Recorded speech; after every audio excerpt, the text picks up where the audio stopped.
मुंबई गोवा महामार्गावरील प्रवाशांच्या सुरक्षेचा प्रश्न ऐरणीवर.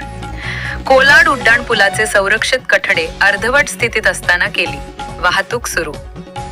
गेली अनेक वर्ष रखडलेल्या मुंबई गोवा महामार्गाचे काम अजूनही सुरू आहे, तर दुसरीकडे अनेक ठिकाणी उड्डाणपुलांची कामे सुरू असतानाच कोलाड येथील उड्डाणपुलावरून मागील 8 ते 10 दिवसांपासून कोकणाकडून मुंबईकडे जाणारी वाहतूक सुरू करण्यात आली आहे.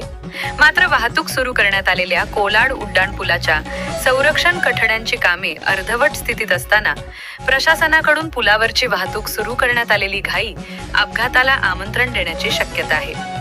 50 ते 60 फूट उंच असलेल्या कोलाड उड्डाणपुलाचे दोन्ही बाजूकडील संरक्षित कठडे लोखंडी सळ्यांनी केवळ उभे केले असल्याने पुलावर एखादा अपघात झाला तर थेट खाली कोसळण्याची दाट शक्यता नाकारता येत नाही. त्यामुळे प्रवाशांचा जीवाशी खेळण्याचे काम प्रशासन करते का, असा संतप्त सवाल प्रवाशांकडून उपस्थित केला जात आहे. लाईन चालू झाली, अति घाईने चालू झाले.